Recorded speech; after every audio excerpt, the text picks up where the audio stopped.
¿Qué pasó? Bienvenidos. Otra vez se dejaron sorprender.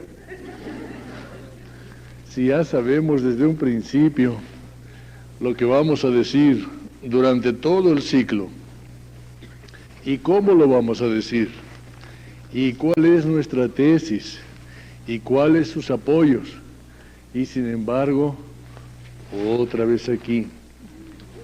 Muchas gracias, y desde luego sí tenemos algunas novedades en nuestros calumniados. Los hemos aumentado. Los hemos aumentado porque sufrí una miopía en mis anteriores ciclos y sentí como los más antiguos de los calumniados a Caín y a su mujer y a sus hijos.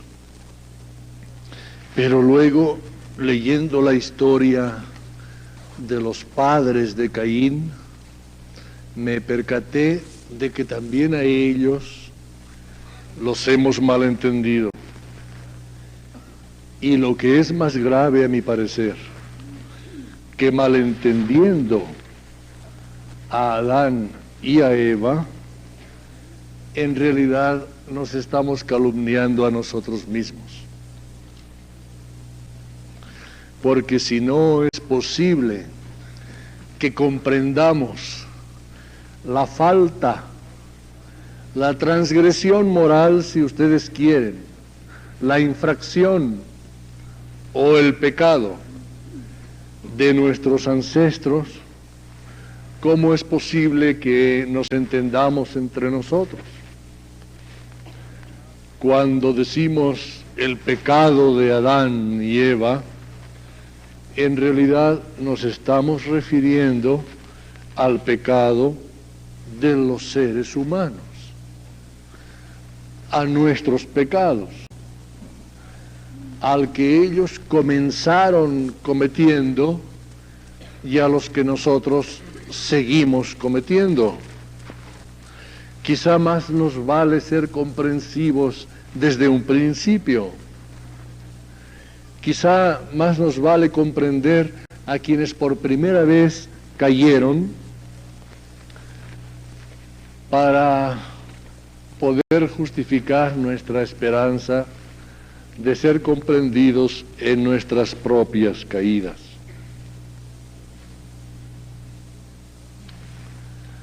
Como no estamos en el Instituto Cultural Helénico, espero que entre nosotros no haya santitos. Aquí somos todos, los del insurgente, somos pecadores todos. De manera que hablando del pecado, estamos hablando de lo nuestro. Yo una de las últimas conversaciones problemáticas que tuve con mi jerarquía fue para sugerir que cuando sube el sacerdote al púlpito, al dirigirse a la feligresía, en vez de decir hermanos en Cristo, diga hermanos en el pecado, porque eso sí es una realidad. En el pecado sí somos hermanos. En Cristo tratamos de serlo, pero lo que ya va de seguro es que lo somos en el pecado. Entonces, ya para empezar con confianza un sermón, para crear ambiente, decir, amadísimos e incondicionales hermanos en el pecado. Y entonces sí, todos se dan por aludidos. Aquí en el insurgente somos todos pecadores, de manera que podemos hablar con mayor comodidad que allá en la gruta de los salvados. Fíjense que caer en el pecado significa obedecer a una ley establecida por Dios, dejarse llevar por una ley tan fundamental como la de la gravedad. ¿Acaso la caída no corresponde a una ley? La ley de la gravedad se cayó por la gravitación universal. Se cae un cuerpo, se cae un espíritu por el hecho de que es más fácil caer que mantenerse erecto. Por el hecho de que, y eso lo estudiaremos esta noche, por el hecho de que es más difícil permanecer en lo que se debe hacer que dejarse arrastrar por lo que se quiere hacer. Y la esencia patética de cada una de nuestras respectivas biografías reside en la diferencia que existe entre el querer y el deber. Y cuando se quiere lo que no se debe, no se necesita hacer ningún esfuerzo, se deja uno caer. Y la gravitación universal de la materia y del espíritu lo lleva simplemente a su autodestrucción, a su ruina. Siempre en nuestros ciclos, sin embargo, hay 2 o 3 personas que vienen por primera vez ya desde los últimos 20 años. Siempre hay 2 o 3 que son civiles, que no tienen nada que ver y que de repente pues les cayó un boleto en la mano o creyeron que se trataba de otra cosa y están entre nosotros. Vamos a tratar de asimilarlos, advirtiéndoles que cuando hablamos de los grandes calumniados, no estamos pensando en que sean grandes inocentes. Calumniado o calumniada no es solo, y mucho menos exclusivamente, un inocente a quien se le atribuye un delito. Calumniado o calumniada es también un culpable al que se atribuye delito en grado menor o mayor del que le corresponde. Hay gente que habla de piromanía de Nerón, cuando Nerón en todo caso habría incendiado solamente una ciudad. Para que alguien sea pirómano se necesita por lo menos un currículum de 2 o 3 ciudades importantes. No se puede decir incendió Roma porque era pirómano. Por una sola vez nadie es pirómano. Eso es una calumnia. No estamos diciendo que no la incendió, sino que piromanía nos parece exagerado para el calificativo diagnóstico del supuesto culpable. No hablamos pues de inocentes, sino de gentes cuyas culpabilidades se han agrandado, se han extorsionado y en muchos casos nos sospechamos que inconscientemente para velar un tanto las nuestras propias. ¿A poco no es cierto que en el cristianismo, por ejemplo, se necesita que alguien haya sido más concreta y profundamente el traidor para que nosotros no nos sintamos tan traidores?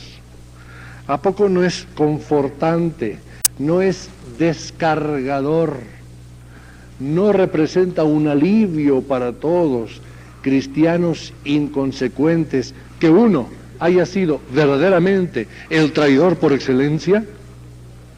Ese ya es característico pues de la traición, y nosotros no aparecemos tan incongruentes.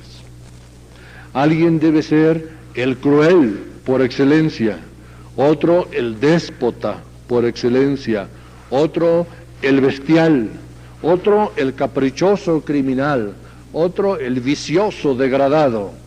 Y así, buscando y tratando de hallar arquetipos de lo maléfico, nosotros aparecemos como más medianamente cualificables.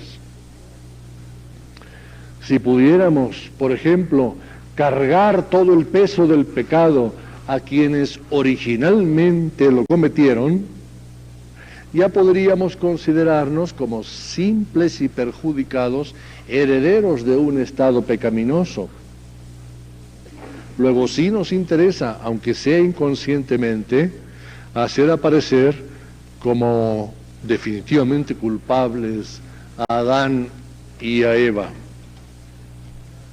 puesto que sus descendientes seríamos simplemente aquellos que ya con la brújula moral descimantada no podemos obrar grandes bienes y más bien nos sentimos atraídos a la comisión de males. Sí, esas gentes no fueron inocentes. Ninguno de nosotros es inocente. Muy pocos son los que en la lucha, en la batalla o en la guerra no se manchan de sangre, o no se rompen sus uñas, o no quiebran sus dientes. Inocentes no somos, pero quizá ellos no fueron tampoco tan culpables. Y así como tenemos tantos argumentos para la preservación de nuestra biografía, sí, pues hice esto y aquello, pero es que cuando yo tenía 3 años, una tarde llovió mucho y quedé empapado, y desde entonces pues odié la humedad, y en donde veo humedad o advierto líquido, por ejemplo, lágrimas o sangre, pues me siento inconteniblemente agresor. Tenemos preparadas tantas coartadas para nuestros pecados. Podríamos acercarnos con cariño y con respeto a través de nuestros ancestros a nuestros primeros padres y tratar de comprender cuál fue su conflictiva, cuál fue el planteamiento moral en el que se hallaron. Son nuestros padres, más propiamente todavía que la pareja aquella de humanos que nos han el uno engendrado y la otra parido. Son nuestros primeros padres, aquellos que hacen posible que digamos entre todos nosotros hermanos, puesto que de ellos descendemos. ¿Sería posible que nos acercáramos a sus circunstancias respetuosa y cariñosamente, tratando de ver en qué dilemas se encontraron, ante qué opciones se hallaron ubicados, a fin de entender un tanto sus reacciones? ¿De qué fuentes informativas disponemos para la historia de Adán y de Eva? Pues de 3 fuentes informativas. En primer lugar, de las mitologías, es decir, de las tradiciones conservadas en casi todos los pueblos de la tierra, expresadas y transmitidas de generación en generación a través principalmente de la literatura, muy especialmente del folclore. Tenemos muchas tradiciones mitológicas acerca del origen de la humanidad, desde las más antiguas, que son las sumerias y las babilonias, hasta una de las más modernas, que es la hebrea, que quedó expresada en la Biblia.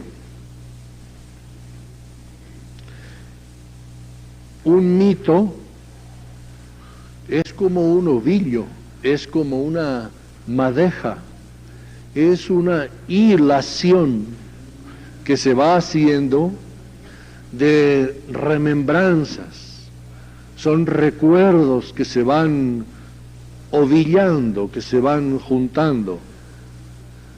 El mito nunca surge de la nada. Mito es una palabra griega que significa desarrollo, desovillo. El mito surge de una tradición que ha sido muy importante, que ha sobrevivido a sus protagonistas y a sus testigos, que se ha desarrollado en el tiempo y en el espacio, y que luego es recordada por la posteridad. Primero sucede algo, tiene lugar concreto un evento. Si es importante, ese evento luego es comentado por sus actores o por sus testigos.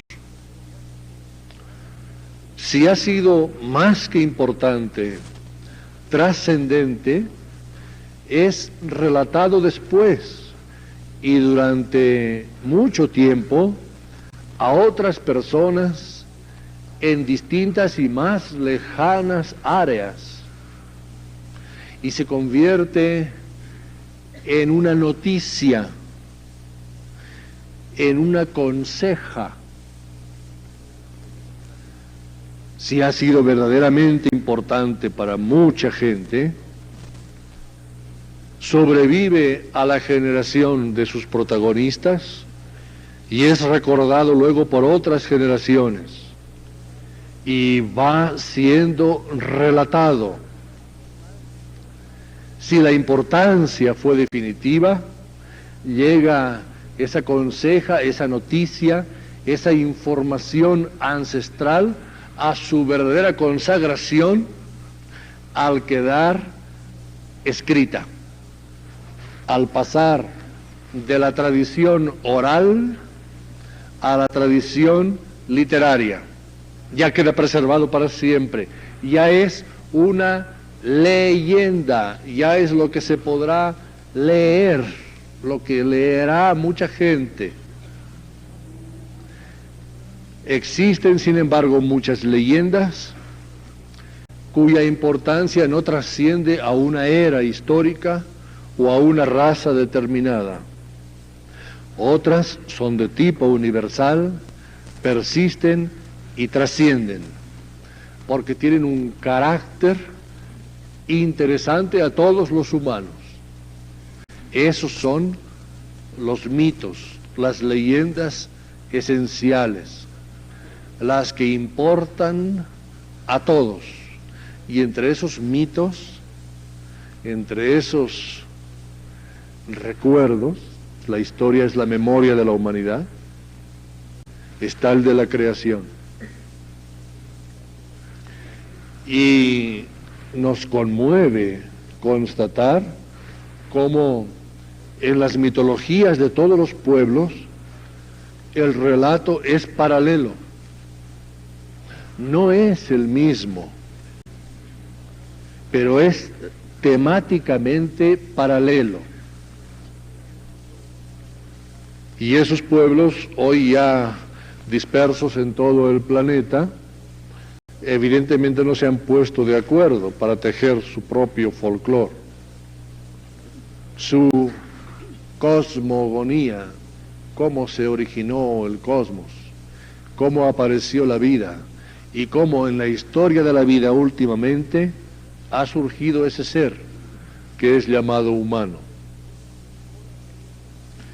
En todas las mitologías se conserva borroso, pero ahí está, el recuerdo de una primera existencia, de un primer núcleo que ya podía llamarse humano, en una cierta beatitud y en una cierta tranquilidad, normalidad de relación con el elemento divino que lo había concebido y fabricado. Todas las mitologías hablan de una dorada edad, de un tiempo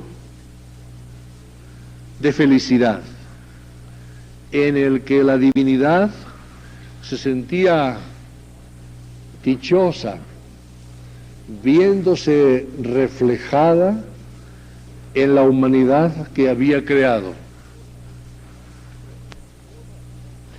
Y en todas las mitologías aparece también el incidente.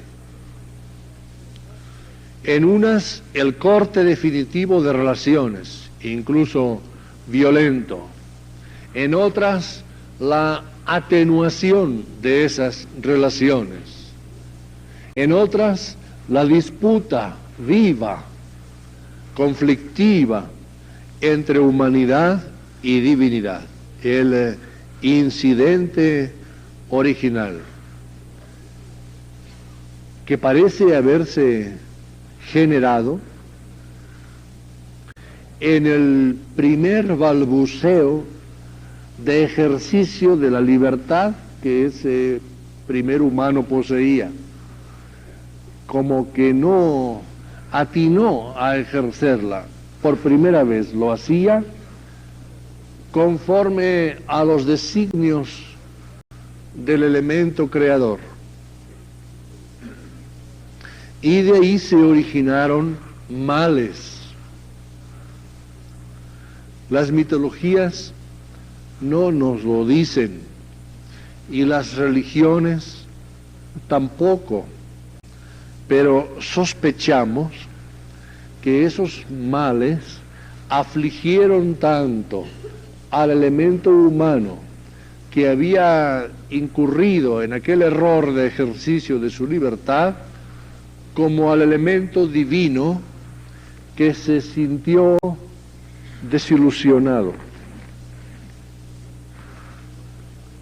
en cierto modo frustrado. Nosotros estamos más o menos incardinados en una religión que considera que el elemento divino se consideró definitivamente enojado, e incluso reaccionó con violenta cólera. Pero no sospechamos que los males no fueron solamente para el humano que erró, sino también para el divino, porque la primera relación, pues como toda verdadera relación, pues era amorosa. No conocemos otra relación que no sea amorosa. De tal manera que la desilusión del Creador debió ser verdaderamente dolorosa. Se sintió no correspondido.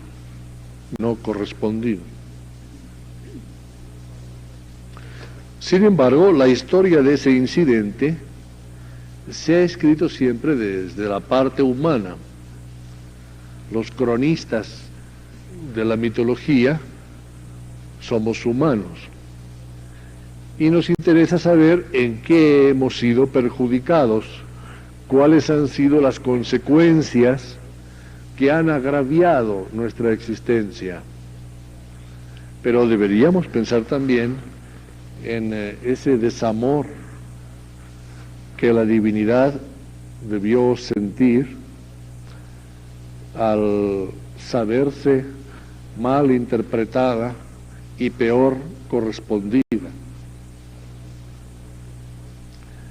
Ese Dios que se enfurece, ese Dios que amenaza, ese Dios que condena, que al primer error fulmina, evidentemente es un Dios pasional, evidentemente es un Dios amoroso, evidentemente no es un Dios de cálculo científico, es un Dios que estaba apasionado y que de pronto se hiela, es un Dios enamorado. Y no deberíamos entender superficialmente esas cóleras divinas, como tampoco interpretar fácilmente esos desamores o incongruencias o pecados de los humanos,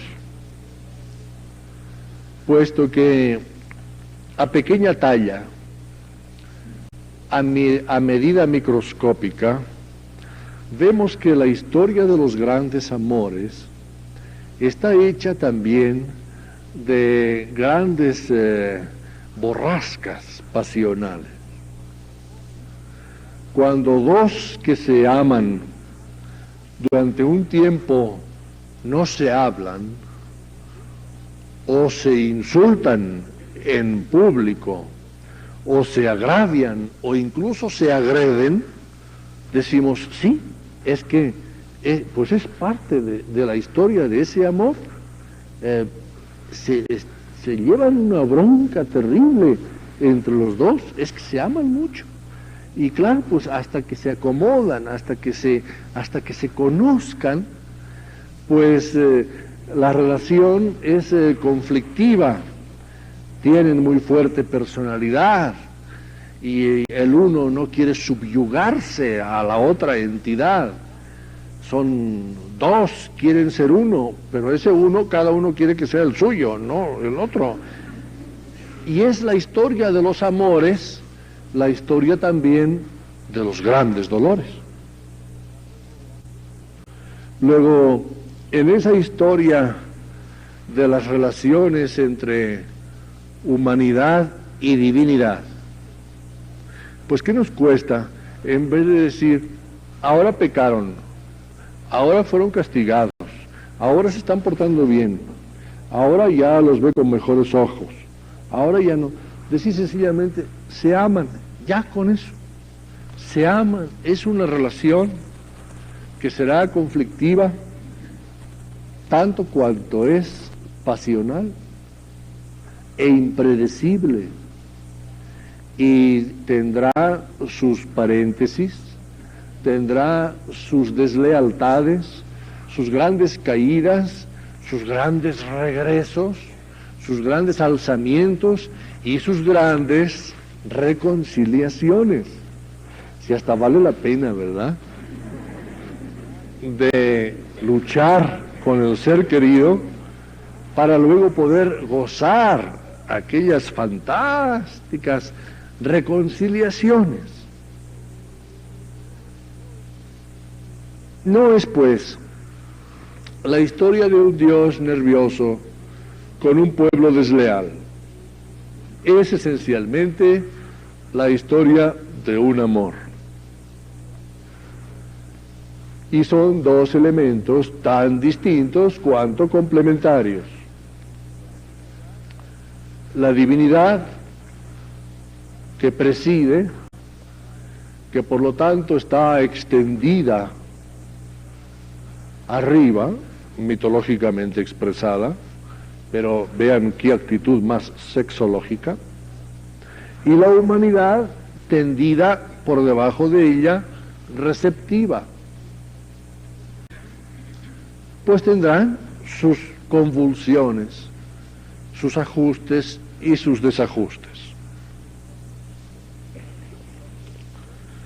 Las tradiciones mitológicas deben ser consideradas con tanta seriedad como es apreciada nuestra propia religión. ¿Qué son las mitologías? ¿Son las religiones de los demás? ¿No queremos que respeten la nuestra? La nuestra es también una mitología, en el mejor sentido del término, es decir, está expresada en cifra y en clave, y en metáfora, y en juego de palabras, y ya nos entendemos. Pues así son también las religiones de los demás. Y debemos tomarlas en serio, y ver que están diciendo esencialmente lo mismo. Esencialmente lo mismo. Esa mitología sumeria, asiria, babilónica, ¿nos está hablando de dioses extraños? No, está dando nombres para nosotros extraños a la divinidad de siempre, pero les está dando nombres sumerios y parece muy exótica la proposición. Y así también la hindú, y así también la persa, y así también la egipcia, y no digamos ya de la griega. Las mitologías son recuerdos de pueblos que quizá ya no se mantienen militantes en el contenido ideológico de aquello que todavía nos transmiten a través de sus usos, sus costumbres y sus artes, pero son testimonios vivos.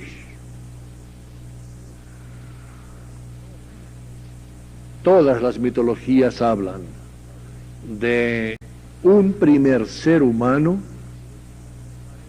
y de su pareja. Lo que no alcanzamos a captarles en concreto es si nos están hablando realmente del primer ser que entre todos pudo ya ser llamado humano, o de la historia de uno de los primeros seres humanos, de cuyo núcleo o clan desciende el pueblo que se manifiesta en aquella respectiva mitología. Adán y Eva, para el hebreo, son los primeros seres humanos. Pero podríamos considerar críticamente la posibilidad de que fueran los primeros seres humanos del grupo del que el hebreo desciende. Para él son los primeros. No se ha descifrado todavía si descendemos todos de una primera pareja o descendemos de distintos casos de humanidad. No se ha aclarado todavía si la primaria humanidad desciende de una sublimada bestialidad. Y eso del mamífero antropoide superior, pues es algo que estamos usando en estas últimas generaciones, porque parece lógico, pero ya por ello debería considerarse científicamente como sospechoso, porque lo lógico casi nunca embona en ciencia, casi siempre es un equívoco o un error o una trampa que nos ponemos a nosotros mismos. Eso de decir que descendemos de los antropoides superiores porque son los animales que más se parecen a nosotros. Un momento, ¿en qué se parecen a nosotros? Pues fíjese que en la forma exterior, pues fíjese que yo no tengo nada que ver con eso.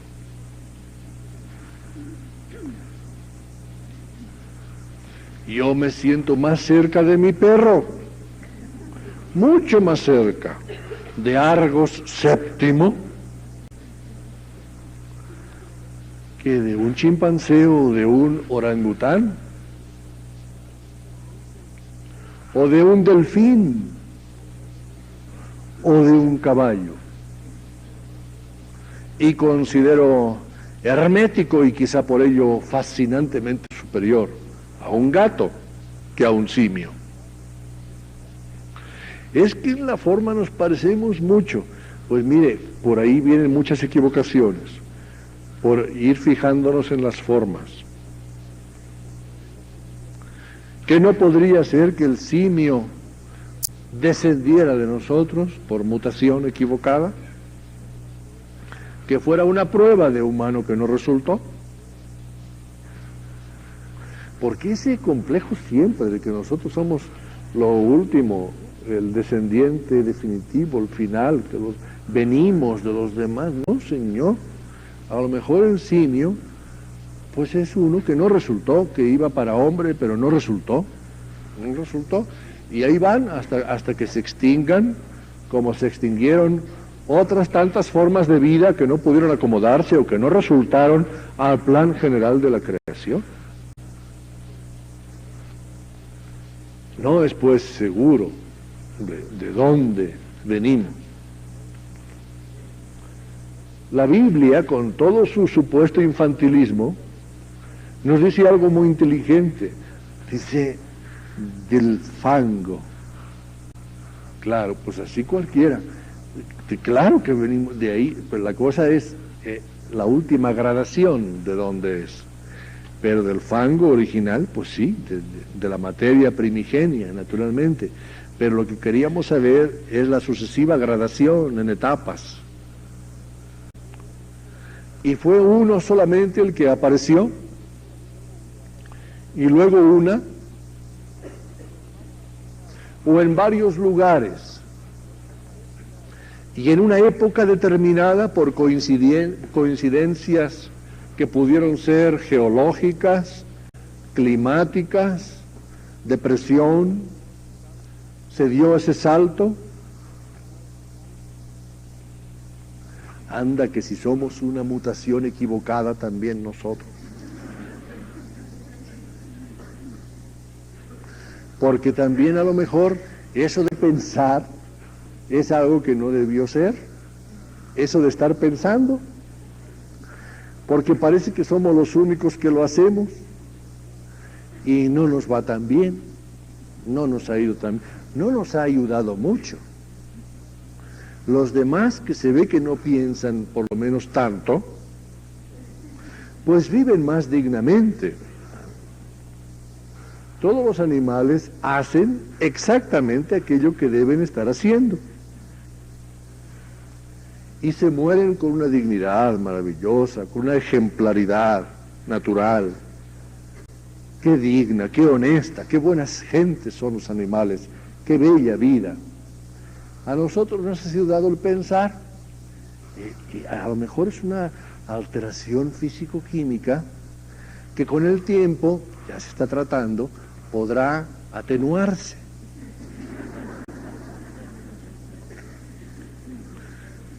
Atenuación que seguramente dará paz a muchos espíritus. Ya hay muchos que tratan precisamente de frenar eso para sentirse mejor, ¿verdad? Decir, yo no, fíjese que yo no pienso. En nuestra familia no pensamos. Nosotros ya desde generaciones somos gente muy decente. En casa no se piensa. Y sí, viven con cierto pacifismo, El pensar nos ha enfermado, nos ha alterado. Miren, el pensar, pues de una catedral en que yo estaba, me vine al Teatro Insurgentes, fíjese, por andar pensando en voz alta. Fíjese.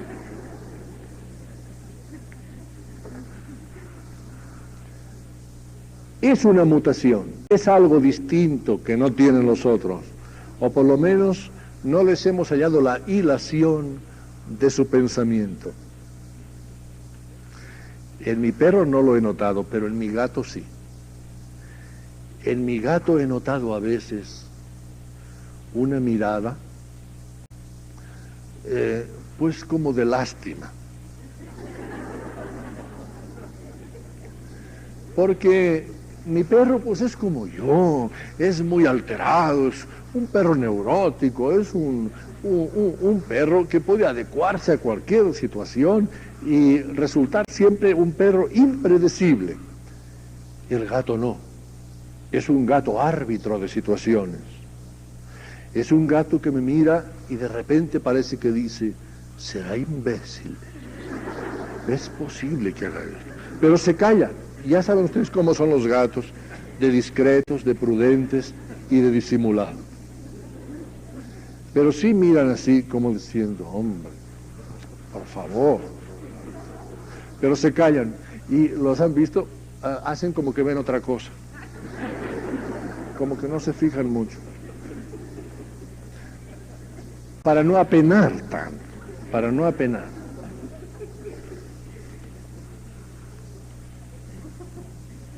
Las tradiciones mitológicas. Un hombre y una mujer, en casi todas. Significa eso que el elemento masculino es anterior y por lo tanto precedente, y por lo tanto, aunque sea en tiempo, superior al elemento femenino.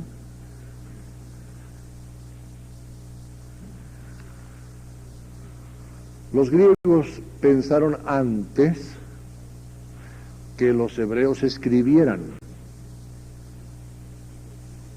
Y los griegos tienen la facultad de no haber pensado por sí solos, sino de haber recogido en el matraz de su península el pensamiento de toda el Asia central y extrema.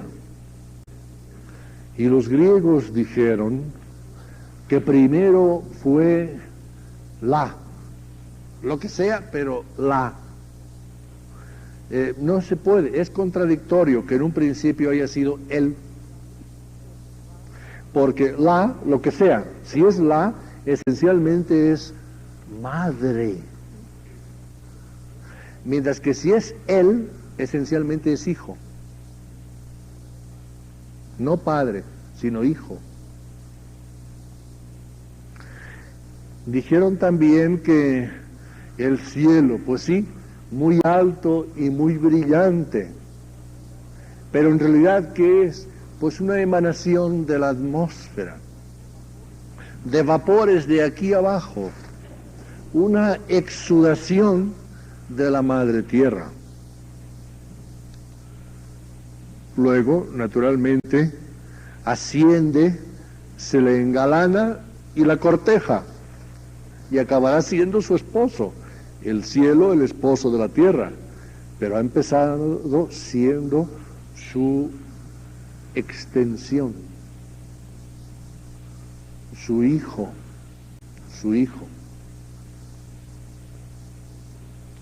Indudablemente, religiones y mitologías no llegan a captar el momento de la humanidad preeminentemente femenina. Esa es la prehistoria, el matriarcado. Todavía en Creta existen vestigios de la vez primera, cuán difícil fue y cuán calamitosa, en la que un hombre se erigió en rey, sucediendo a su abuela, la última faraona de Creta. Y como por ser hombre, pues no sabía gobernar. Si todavía no sabe uno, pues si todavía no se sabe cómo, una mujer sí sabe cómo se hace. Cómo llevar a su grupo, cómo mantenerlo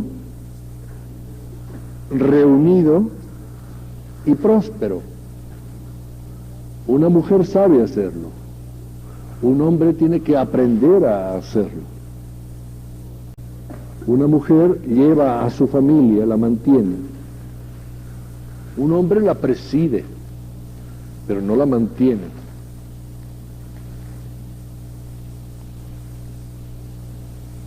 Y la divinidad, a través de las mitologías, ha sido llamada el Dios. Pero si atendemos a sus manifestaciones, a sus teofanías, yo creo que más bien debería llamarse la divinidad. La divinidad. Piensen en qué sintonía se sienten más confiadamente vinculados a la divinidad.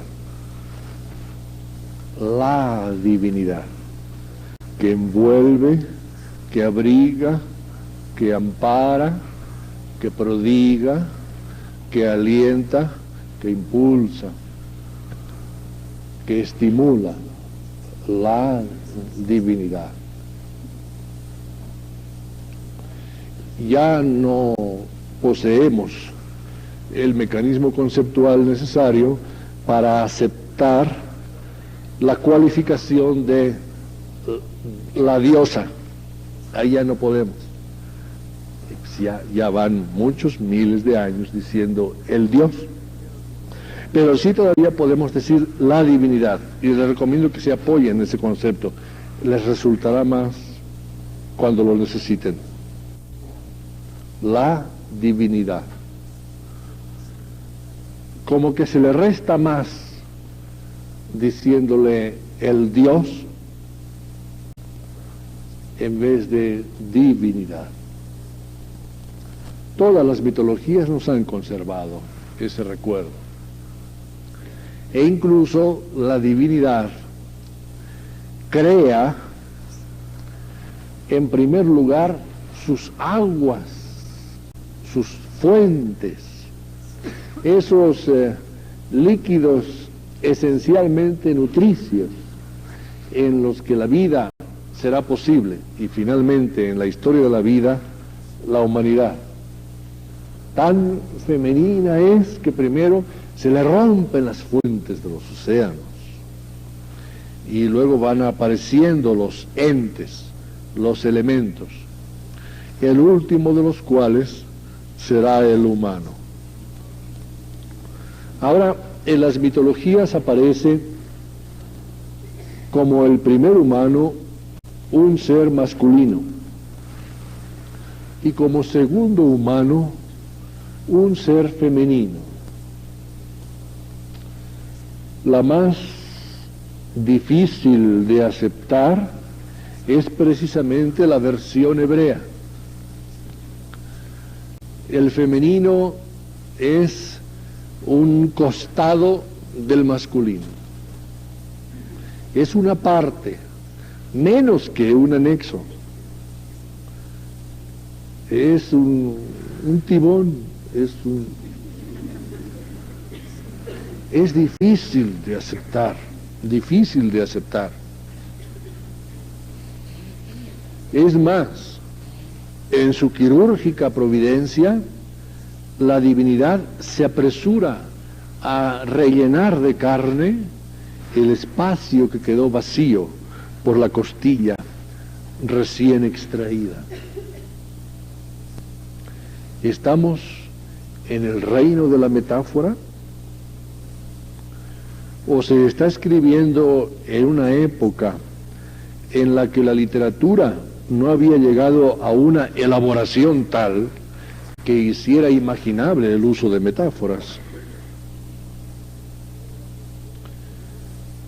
Pero las versiones mitológicas son ya definitivamente masculinoides. El primer humano, digno de ser llamado así, es un hombre, y de él se extrae algo que viene a ser la primera mujer.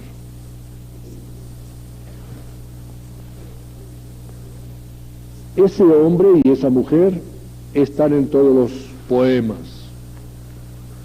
babilonios, sánscritos, otros mesopotámicos, además de los babilonios, los asirios, y en el poema hebreo. Siempre primero él, ya. Ella como asistenta, como compañera, como alguien que es necesaria para que él sea en su plenitud.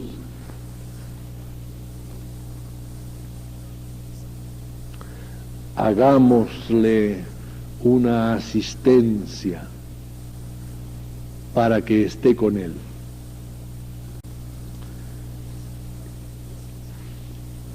Las relaciones iniciales de ese humano y de esa humana con aquella divinidad forjadora, artesanal, fueron en un principio armónicas. Ninguna mitología nos habla de que la primera mujer tuviera relaciones directas con la divinidad creadora, sino el primer hombre. Pero esas relaciones pronto se enturbiaron y la divinidad creadora se alteró. Quizá la mitología mesoamericana, en cuyo recinto nos hallamos, ha sido la más comprensiva para el elemento humano de cuantas mitologías conocemos.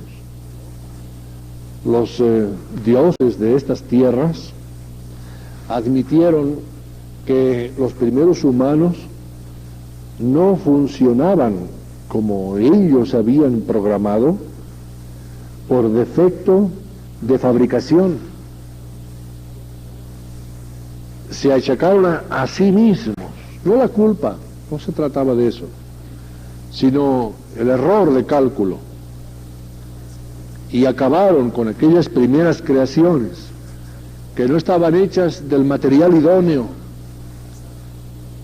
no estaban articuladas de la manera necesaria, no estaban computadas debidamente. Los dioses mesoamericanos dijeron: todavía no lo hemos logrado, vamos a hacer otro esfuerzo creador, vamos a dar vida a otra generación de humanos hasta que resulten verdaderamente aceptables, hasta que el humano corresponda al concepto que el divino tenía de él. Pero hasta que no corresponda a ese concepto, el divino es el que se siente con la obligación de perfeccionarse en la fabricación creadora.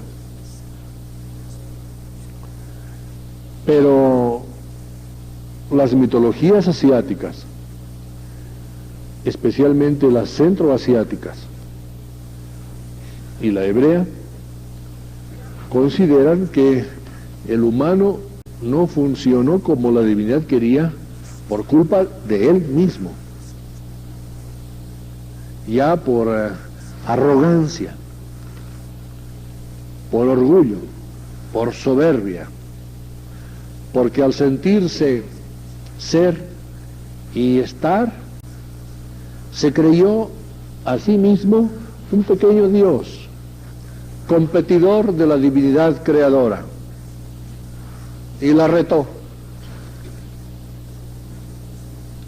Si esa divinidad hubiera sido de aquellas centroamericanas, se hubiera sentido satisfecha al ver a aquel humano que entre el Éufrates y el Tigris le decía: ¿qué pasó? Yo también quiero ser Dios, porque tú estás arriba, yo estoy debajo, yo también quiero ser Dios. Si eso hubiera ocurrido en los Andes, o en esta meseta, la divinidad hubiera dicho, este es mi hijo, esta es la casta, este es hijo de dioses, este ya apunta, esta es la cresta que va a enseñar, este es mi hijo. Pero en el Asia, pues ya ven ustedes cómo son. Dijo, no, tú abajo y yo arriba.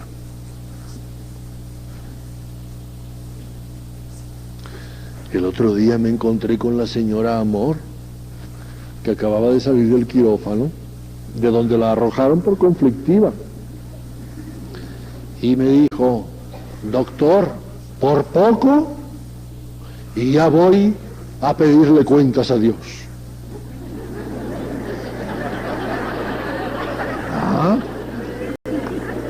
Un poco más y ya.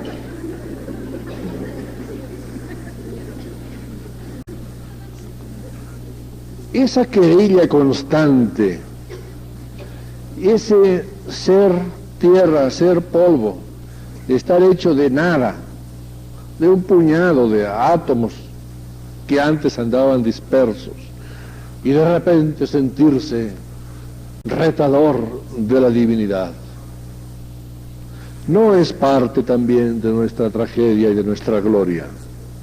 ¿No está hecha de eso precisamente la aventura humana? De querer ser más y no lograrlo, de aspirar a la totalidad, a la plenitud, a la perfección, a la divinidad. ¿Por qué considerarlo como una competición? El hijo que dice, yo quiero ser tú, le está rindiendo un homenaje a su padre. No le está negando su lugar. Pero los dioses asiáticos no han comprendido esa posición y han considerado culpable esa vocación a la superación. La superación siempre es agresiva, y los dioses asiáticos la han considerado pecadora. Todas las mitologías asiáticas consideran que ese prurito del humano por divinizarse ha sido blasfemo.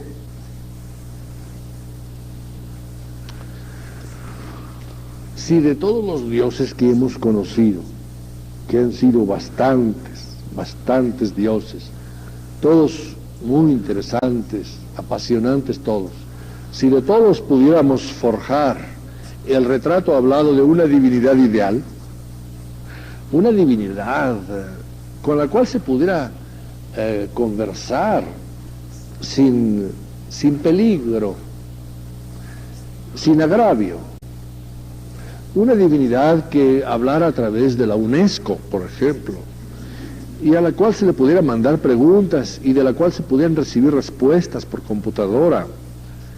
Esa divinidad seguramente diría, no, si lo que yo quiero es que vengas a donde yo estoy, que seas tú también Dios, pero tienes que hacerte tú solo.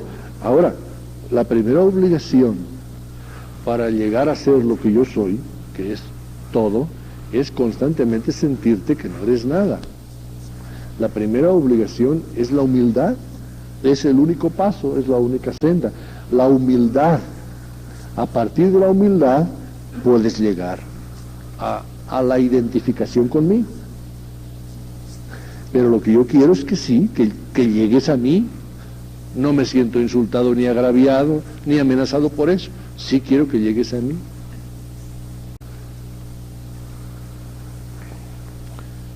¿Hasta qué punto se puede ser divinidad sin humanos?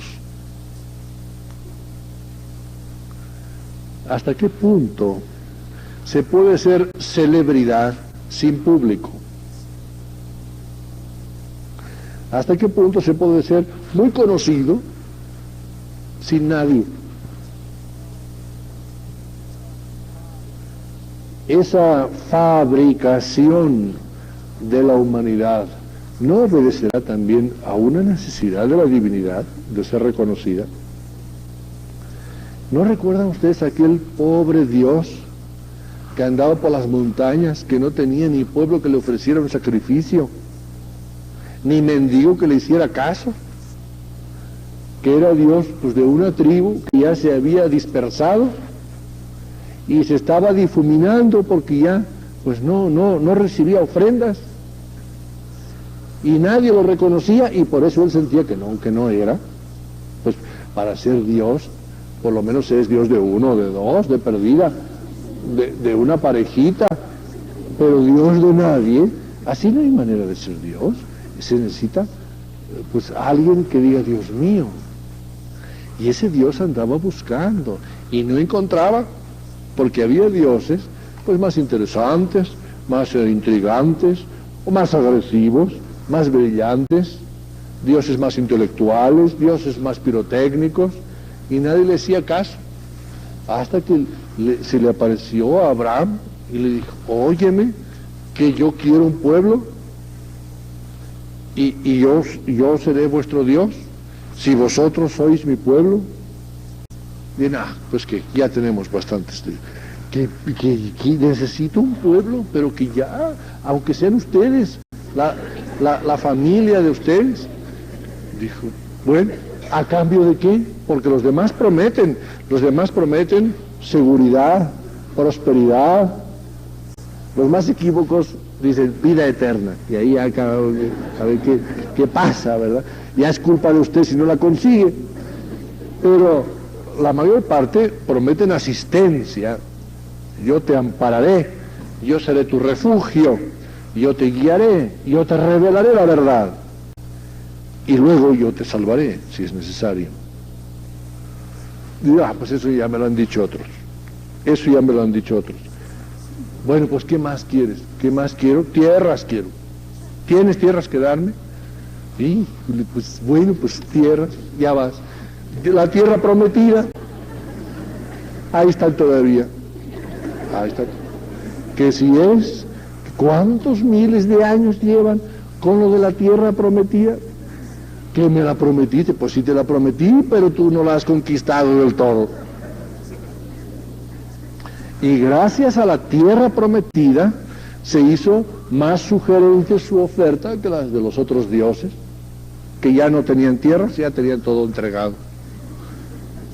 Y Abraham le dijo: bueno, pues vamos a hacer un pacto, tú serás mi Dios, y yo y esta y los hijos y los que vengan después seremos tu pueblo.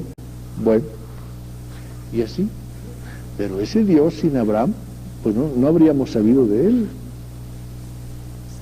Abraham lo aceptó, andaba buscando gente y no tenía, y Abraham lo aceptó, y desde entonces, pues más o menos se acomodó de Dios de Abraham, y de Dios de los descendientes de Abraham, y de Dios de toda la prole de Abraham, y luego de la de Isaac, y ha resultado, pues, un Dios bastante importante, porque ha resultado ser Dios de Jesús de Nazaret, fundador del cristianismo.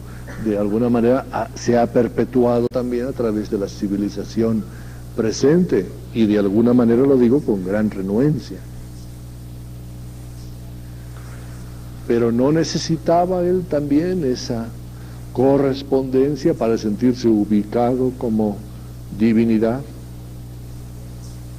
¿Puede existir una divinidad que no sea reconocida por nadie absolutamente?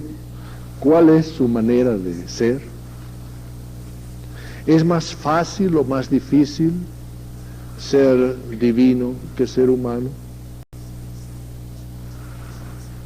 No sabemos. Sabemos por parte humana que es bastante difícil ser humano. Es muy complicado y muchas veces desastroso ser humano. No sabemos qué sea ser divino. Quizá es algo más sencillo. No decimos más primario, pero sí más sencillo ser divino. Por lo menos el ser divino no tiene esa lucha dentro de sí. Por lo menos no es un ser dividido. Es una unidad y en ella una plenitud. En Él está todo lo que quiere, ama y desea.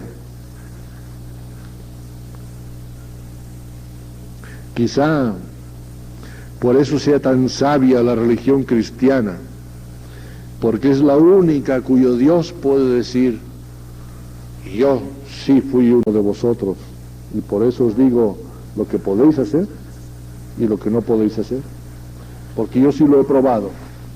Yo he venido de visita y he visto y he sentido, he vivido como vivíais, y no os pido ni más ni menos que lo que realmente podéis hacer.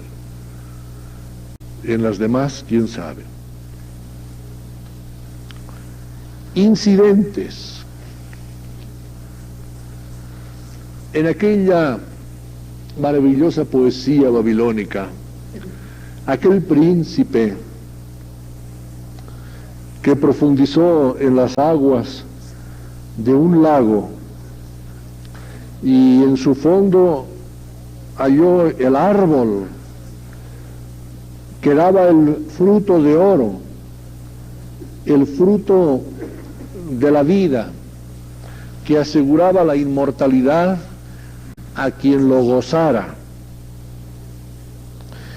y que lo tomó del fondo de las aguas y surgió a la superficie para contemplarlo, e iba ya a hacer lo suyo cuando una serpiente que latía en la hierba escondida, de un salto le arrebató la manzana, el fruto áureo de la inmortalidad, y se la llevó para siempre. Ese poema es mucho más antiguo que los textos hebreos, y nos está hablando de un árbol, y de un fruto, y de una serpiente, y de un protagonista que perdió lo ya obtenido, pues casi por un descuido más que por una falta. Pero ya están los elementos originales del tema, del mito, del incidente original.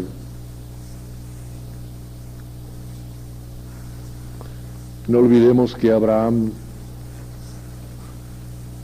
llegaba de la cultura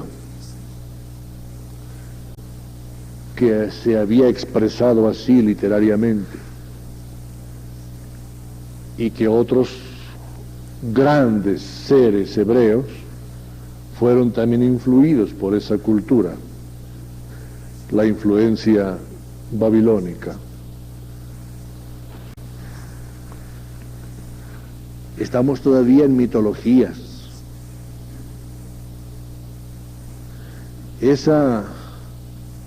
Esos comentarios al texto bíblico, esa midrash, que empezó a surgir al margen de la Biblia para explicarla, para hacer una labor exegética, para hacerla más asequible al pueblo. Esos comentarios en los que se habla de que no estaba solo ese hombre en aquel lugar, junto a aquel árbol y con aquel fruto y en compañía de aquella serpiente, sino que allí estaba ya la mujer. Pero en la tradición hebrea, mucho más antigua naturalmente que la Biblia hebrea, puesto que la Biblia es un producto escrito de la tradición oral, en la tradición hebrea, esa primera mujer no es Eva. Esa primera mujer es Lilith. Qué nombre ya tan desconocido para nosotros. Adán y Lilith, la primera mujer. Eva viene mucho después, pero mucho después. Es que eso son habladurías de las gentes. ¿Ves? Pues las habladurías de las gentes, esos son los mitos. Luego esas habladurías se escriben, y esos son los grandes libros religiosos. Pero es Lilith. Lilith es la que también es creada por Dios del fango de la tierra. Y fue su primera pareja. Pero no le dio hijos. No le dio descendencia. Y Adán se mostró insatisfecho. Y la otra mujer, la que vino después, fue Eva, que sí le dio descendencia. Y Lilith, repudiada, se amargó y se convirtió en un ser maléfico. Se entregó a los amores de un ángel perverso y fue madre de demonios y de gigantes. Y desde entonces la presencia, la sombra de Lilith flota en cada uno de los partos de Eva y de sus descendientes, porque Lilith aborrece los partos